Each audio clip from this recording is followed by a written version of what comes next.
Hello, welcome to Mining Now. I'm your host, Jared Downey, and today we have a very cool company on the show.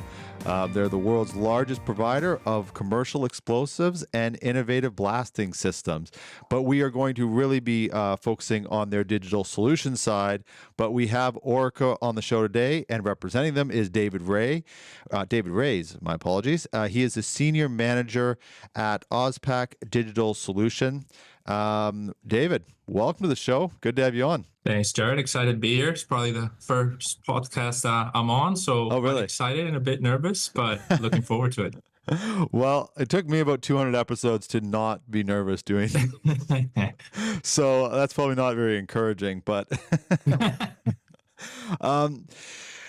but the nice thing about this show is we really are trying to focus in on what your knowledge base is. Obviously, Orica is I don't know if 20 episodes would even put a dent in Orica. So we've chosen a very specific side, their digital solutions. Obviously, that's your areas of expertise. So that's what we're going to focus on.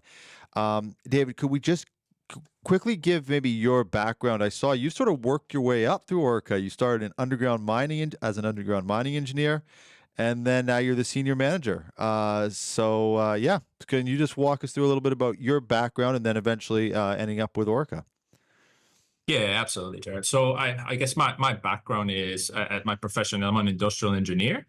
So I'm originally from Chile, but I went to school in Purdue in the US.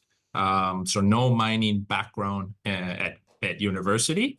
And then I started pretty much as a graduate with Orica.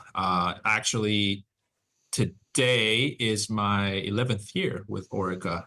So it's been quite a ride. I started working as a graduate in underground mining. Absolutely loved every step of it. And then I worked my way through some of the commercial areas, still within underground mining. And then I finally was able to exit the graduate program, and I started my career as an account manager. And then it's been a bit of a couple years here and there, initially based out of Chile. And then I worked my way through the marketing team, and it was also explosives product manager for a while. And then with the family, it's going to be 4 years now that we've moved to Australia. So we're based out of Brisbane now, and I've taken this role of digital solutions, managing the team for Australia Pacific. And it's quite exciting what we're doing, and I know we're going to cover more on this interview.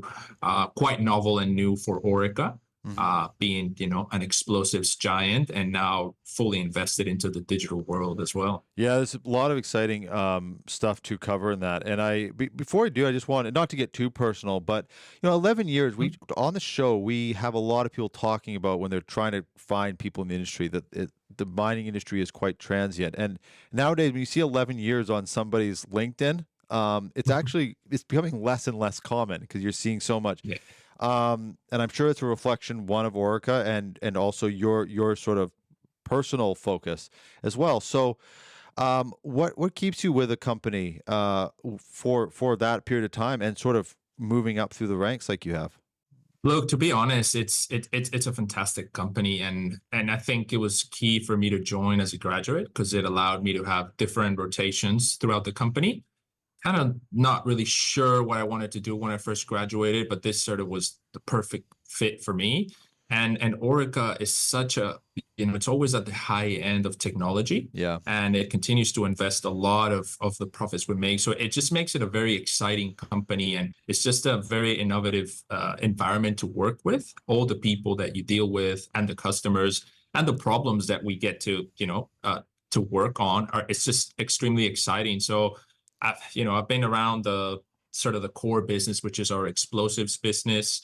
And then now for a number of years, we've been working on this digital solutions vertical, which is absolutely exciting, acquisitions, partnerships. So it's hard to find something like this. I guess there's not a dull day at work. So it's quite exciting how we can actually help our customers as mining gets more challenging. And that's what keeps me going and just very excited to be part of this digital revolution now in Orica. As you're working on the digital side, working at all these other levels of the company, does that provide quite a bit of help and context when you're trying to facilitate market entry and all the things that your role is? is that, do you kind of lean on some of that experience you've had over the last, well, you've been with this, so 9.5 years, you were in other segments.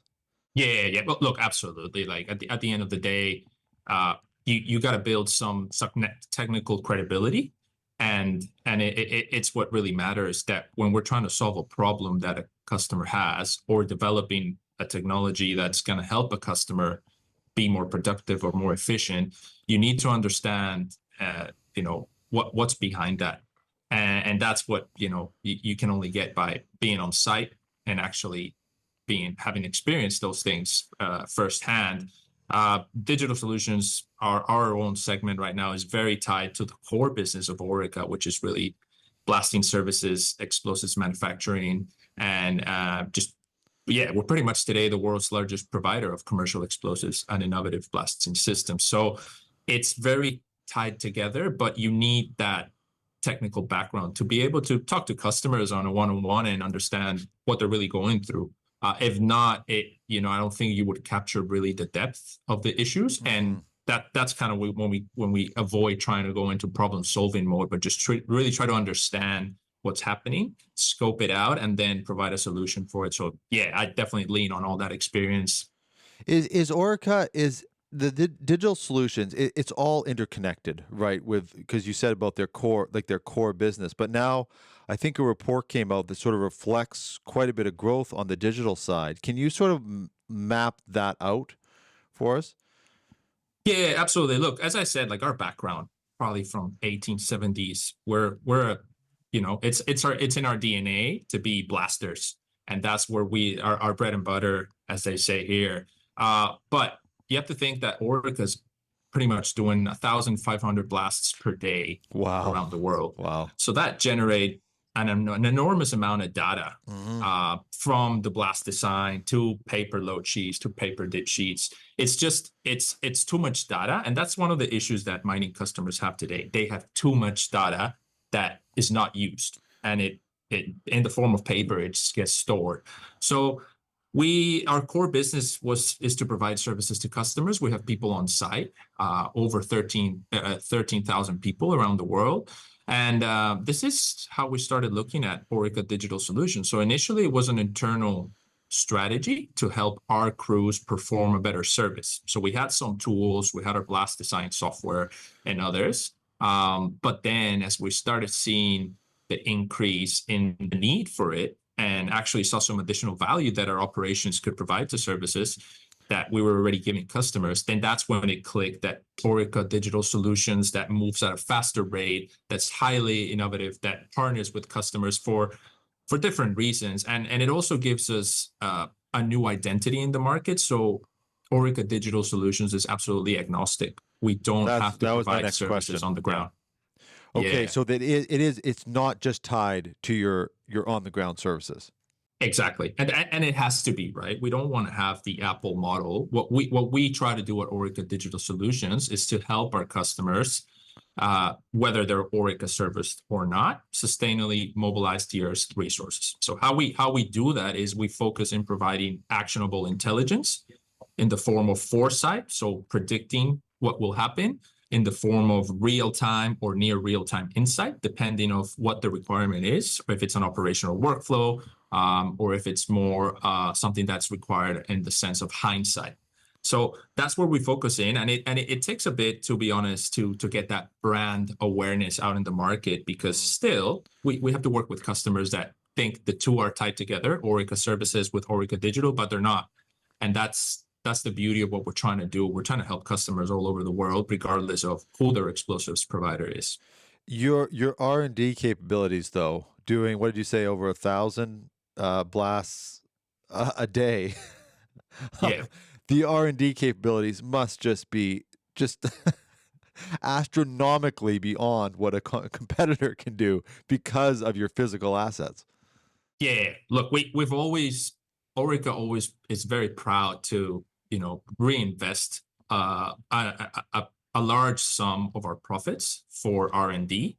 And that's typically been done in the explosives and detonator technologies. Now, now that we've sort of encouraged in this new digital solutions world where what we can also utilize that to leverage new technologies that haven't developed yet.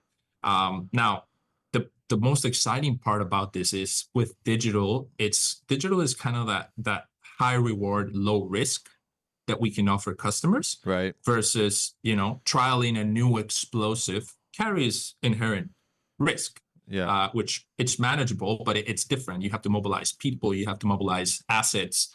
So, with over 30 years of development that we've really been working on digital, today we have probably over 200 technologists, more than 60 software developers, all world class. And we have several digital hubs around the world that are working to really deliver to our customers the innovative and integrated solutions that we can provide throughout the drill and blast chain. So today, I guess footprint wise, it's quite we're going through that absolutely growth stage where 200 plus customers using our technology globally.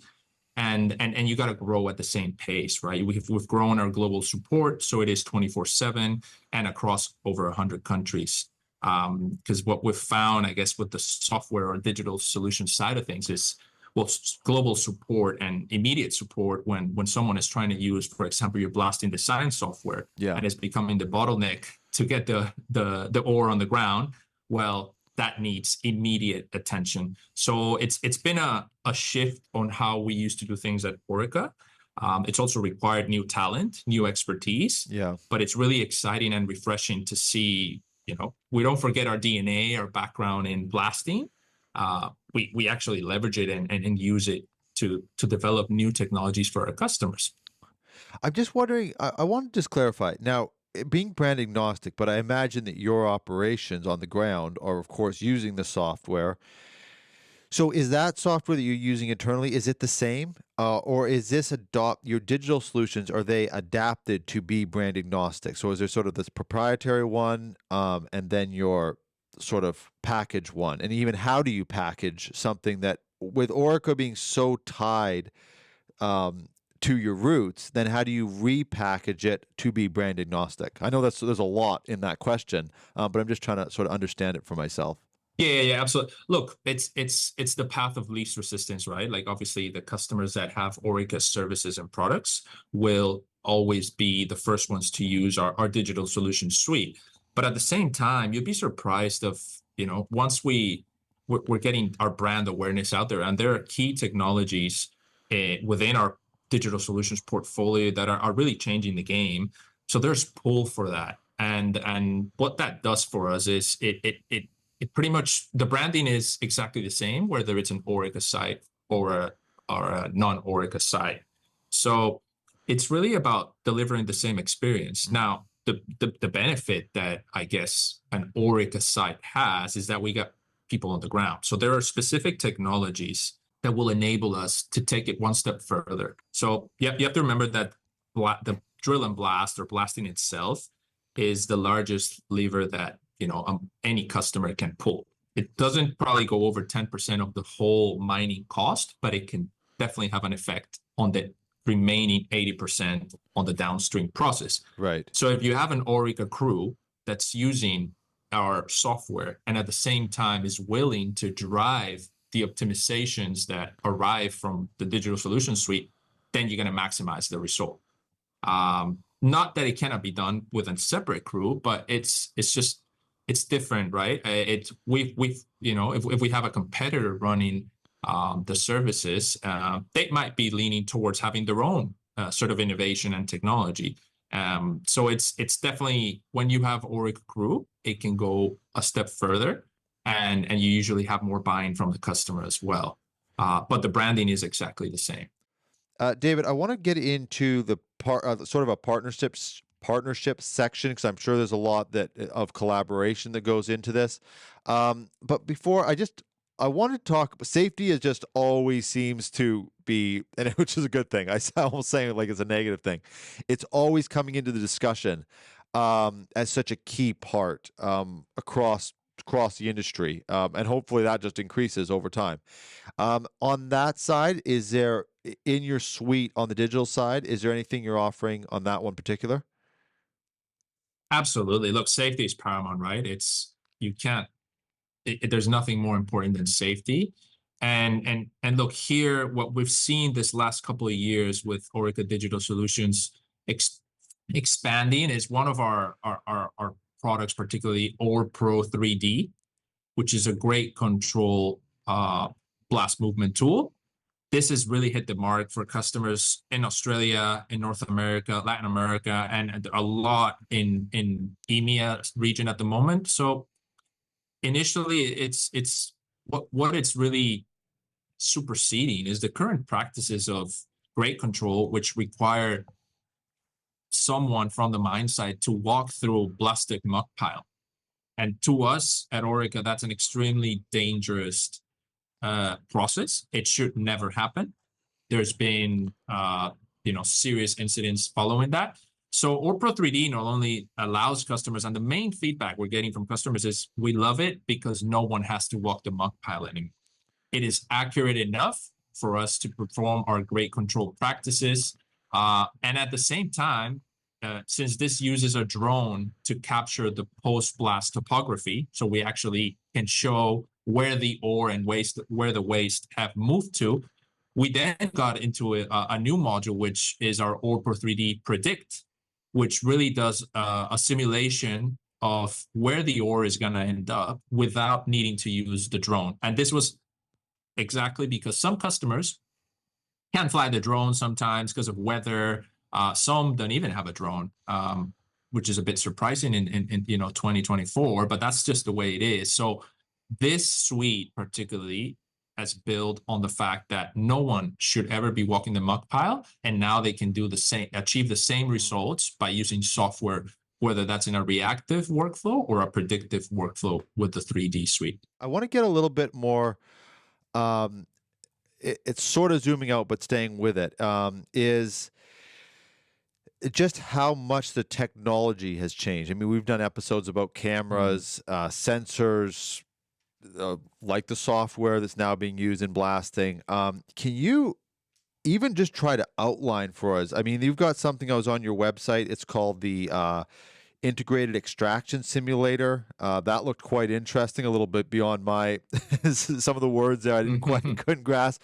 But just trying to sort of put it all of what's happening in the space together. So I guess how we've structured our portfolio to try to match the requirements of our customers is we've subdivided it into 4 areas. Okay. The first one being ore body intelligence. So where we try to enable customers to gain accurate insights into their ore bodies pretty much and make, informed decisions with data-driven informed decisions is what we're trying to do. And then we have our main suite, which is the blast design and execution, has a lot of overlap with our Orica footprint as well. And this is providing that intelligence at the right time to optimize the blasting outcomes, safety, environmental performance, you name it. And then we go, once the blast has happened, how do we, what you were mentioning before, sensors, cameras, pretty much what we call measure and monitor, automated technologies to deliver that precise and reliable information so we can continue on this virtuous cycle. So that this piece right here is key because it's what triggers the optimization cycle of drill and blast. Right. And then at the very end, we have probably our more powerful and novel technologies, which are mine simulation and optimization. So this is where we aim to have something like IES using all the data in numerous individual processes to provide a powerful end-to-end simulation, and then you can optimize the entire value chain. So IES is it's one of the newest technologies we've sort of have in our portfolio. It stands for Integrated Extraction Simulator, and what it's doing today in the industry is it's probably changing the game in a number of ways, but mainly allowing customers to run what we know as mine-to-mill projects, which have been run years before IES and other technologies were around. But now you have something to leave with the customer to action that continuously. So what that means is a mine-to-mill project is usually very focused on the people. And it's focused on getting a lot of data from different places, optimizing blasting to get the, increase your throughput on the plant.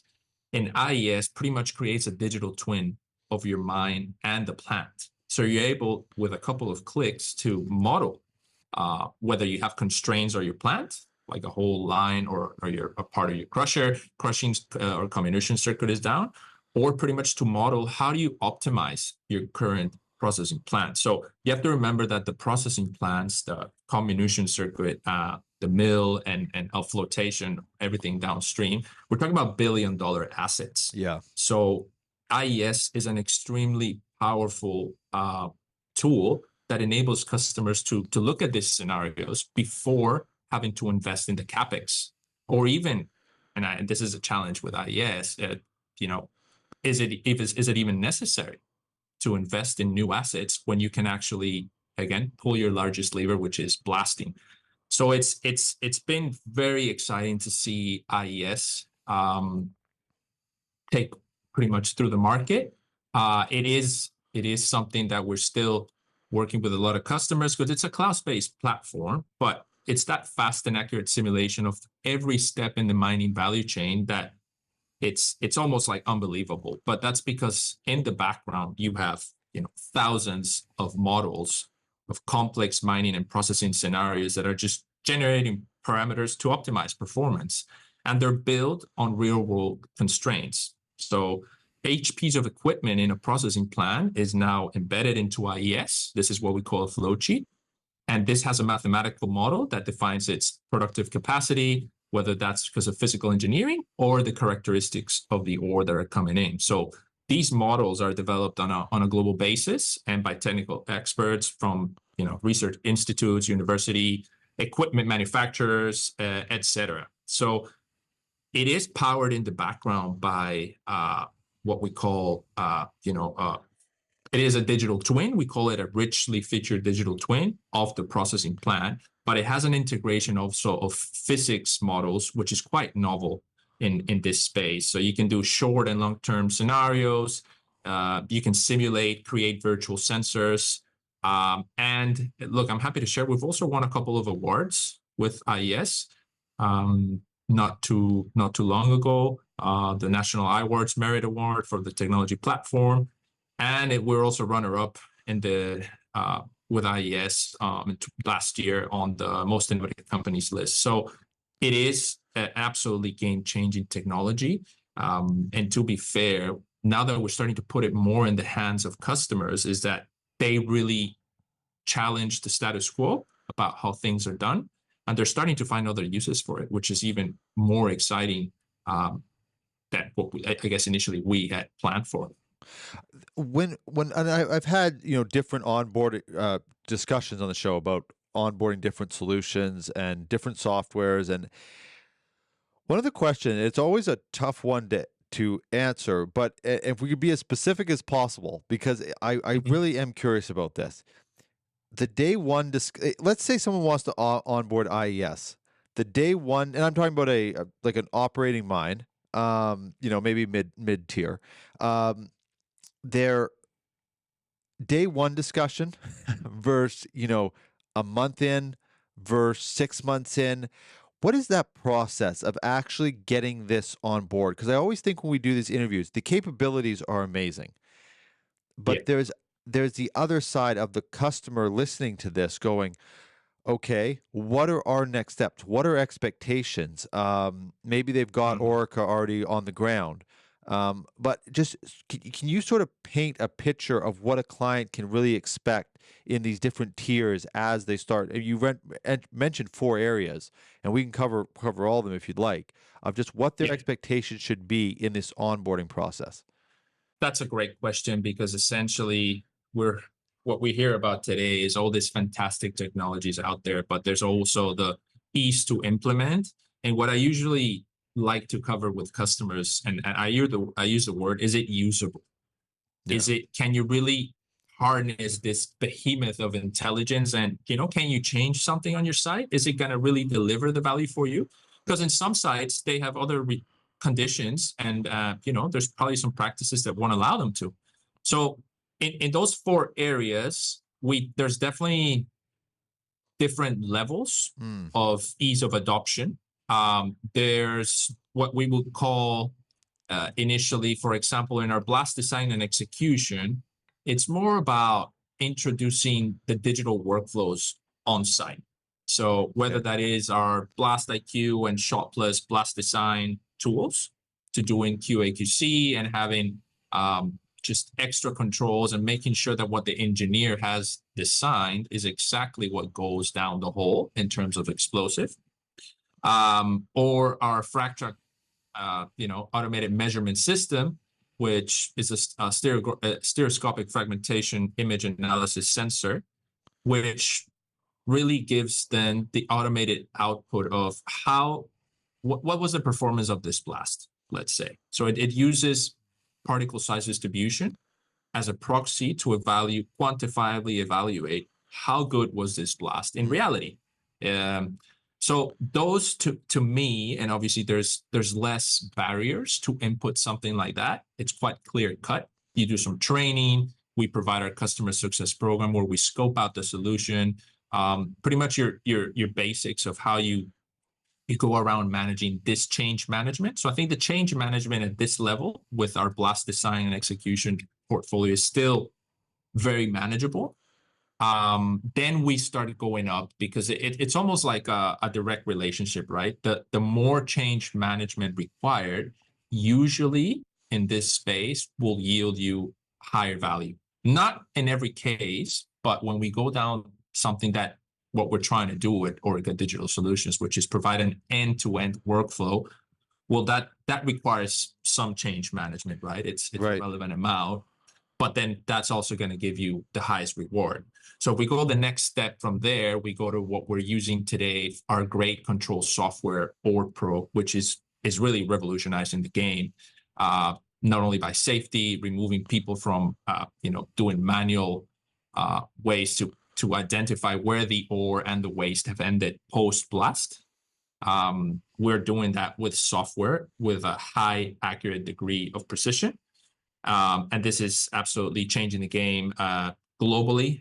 Not only in like gold operations, we have lithium customers using, we have copper, iron ore, and it's growing at an exponential rate because it's revolutionizing what the practices are today. So this is a geology tool for geologists. Some of them still see it as, oh, look, this is show me how this works, because my practices are more of actually, finding out where the ore has gone. And once they're convinced that we can prove that value to them, then it's absolutely going at the speed of light. So the change management there is a little bit more, because you're going, we're pretty much trying to solve old school mining challenges with new technology. And that's almost like what we're trying to aim for with Orica Digital, where what's the issue on site? Let me show you if a technology exists that can match that. If not, let's develop it together.